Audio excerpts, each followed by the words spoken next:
Hello বন্ধুরা, কেমন আছো সবাই? আশা করি ভালো আছো। তো আজকে আবারও একটা নতুন রেসিপি নিয়ে চলে এসেছি তোমাদের সামনে। তো তৈরি করতে চলেছি আজকে আমরা ধাবা স্টাইলে চিকেন মশলা। তো বন্ধুরা, খুব সুন্দর একটা রেসিপি। তো চলুন দেখে নিই এটার জন্য আমাদের কি কি প্রয়োজন। তো প্রথমে আমরা এখানে 700 গ্রাম ব্যবহার করেছি। আপনারা চাইলে এর থেকেও বেশি চিকেনও নিতে পারেন। তো এখানে চিকেনটা আমরা সবটাই নিয়ে নেব। এরপরে আমরা দেব এখানে লেবুর রস। তো আমরা এখানে 2 চামচ লেবুর রস দিয়ে নিয়েছি, এতে চিকেনটা সফট হবে এর কারণে। তো আপনারা এখানে ভিনিগারও ব্যবহার করতে পারেন। চিকেনটা আমাদের লেবুর রসের সাথে মাখিয়ে নেব। দেখুন, আমরা চিকেনটা লেবুর রসের সাথে মাখিয়ে নিচ্ছি। তো এটা ভালো করে মাখিয়ে নিতে হবে। এরপরে আমরা এটা আধা ঘন্টার জন্য ঢেকে রাখবো। এরপরে আমরা নিয়ে নিয়েছি একটা কড়াই। কড়াইয়ের মধ্যে আমরা দেব সামান্য পরিমাণ তেল। তেলটা আমাদের হালকা গরম করে নিতে হবে। গরম করা হয়ে গেলে এরপরে আমরা দেব বাটার। তো বাটারটা আমরা এখানে দিয়েছি এর কারণ বাটারটা দিলে এর টেস্টটা ভালো হবে। তো আপনারা চাইলে শুধু তেল দিয়েও করতে পারেন। তো বাটারটার সাথে আমাদের তেলটা দিয়ে ভালো করে মিশিয়ে নিতে হবে। এরপরে আমরা দিয়ে দেবো 2টো তেজপাতা। তেজপাতাটা দিয়ে আমরা ভালো করে তেলের সাথে নাড়াচাড়া করে নেব। তো এদিকে আমরা নিয়ে নেব শুকনো লঙ্কা, গোলমরিচ, এলাচ আর দারচিনি। এগুলো সব দিয়ে আমরা তেলের সাথে ভালো করে নাড়াচাড়া করে নেব। এই মশলাগুলো যখন আমাদের প্রায় ভাজা হয়ে যাবে, তখন এর থেকে একটা সুন্দর স্মেল বেরোবে। তো এটা আমাদের 2 থেকে 3 মিনিট এইভাবেই ভেজে নিতে হবে। তো আমাদের ভাজা দেখুন প্রায় হয়ে এসেছে।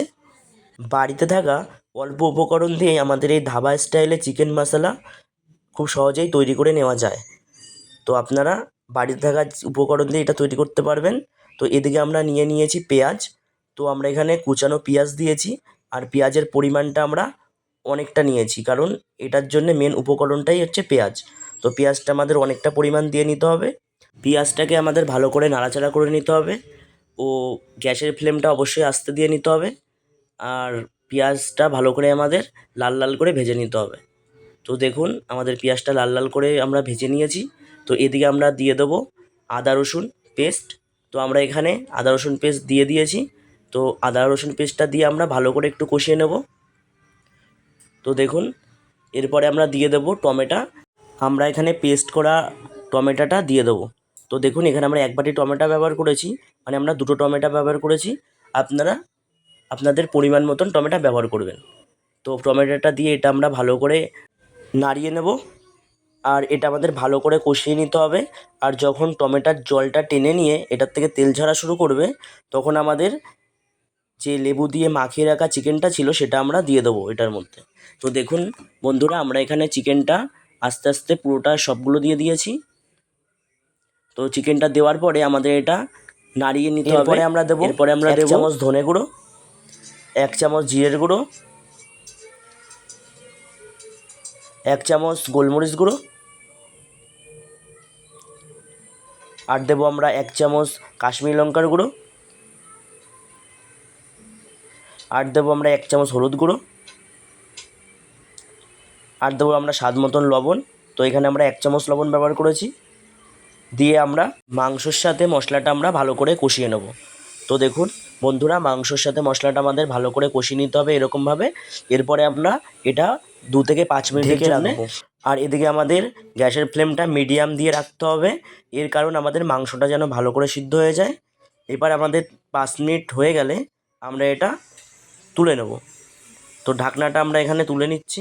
দেখুন কত সুন্দর আমাদের মাংসটা কষানো হয়ে গেছে, আর কতটা লাল লাল হয়ে গেছে। চিকেনটা আমাদের প্রায় হয়ে এসেছে। আর দেখুন চিকেনটার থেকে কত সুন্দর তেল ছাড়া শুরু করে দিয়েছে। আর চিকেনটাতে আমাদের কোনো জল দেওয়ার কোনো প্রয়োজন নেই। আমরা যে চিকেনটা ঢেকে দিয়েছিলাম, তো এটাতেই আমাদের চিকেনটা পুরো সিদ্ধ হয়ে গেছে। অন্যদিকে আমরা দিয়ে দেবো আমাদের টক দই। তো আমরা এখানে টক দইটা ফেটিয়ে নিয়েছি। তো ফেটিয়ে রাখা টক দই আমরা এখানে দিয়ে দেবো। আমরা এখানে 3 চামচ টক দই ব্যবহার করেছি। আপনারা আপনাদের পরিমাণ মতন টক দই দিয়ে দেবেন। তো টক দইটা দিয়ে আমাদের ভালো করে এটা নাড়াচাড়া করে নিতে হবে ও ভালো করে চিকেনের সাথে টক দইটা মিশিয়ে নিতে হবে। তো এদিকে আমরা দিয়ে দেবো চিকেন মশলা 1 চামচ। তো চিকেন মশলাটা দেওয়া হয়ে গেলে আমরা এটা ভালো করে মিশিয়ে নেবো আর নাড়াচাড়া করে নেবো। তো বন্ধুরা, আমাদের চিকেন মশলা প্রায় তৈরি হয়ে গেছে। তো আপনারা কিন্তু অবশ্যই এটা বাড়িতে বানানোর চেষ্টা করবেন। খুবই একটা সুন্দর রেসিপি, আর খুব কম সময় লাগে এটা তৈরি করতে। আর বাড়ির লোকও খুব পছন্দ করবে এটা খেতে। আর বাড়িতে থাকা উপকরণ দিয়ে এটা তৈরি হয়ে যায়। তো এদিকে আমরা দিয়ে দেবো গরম মশলা।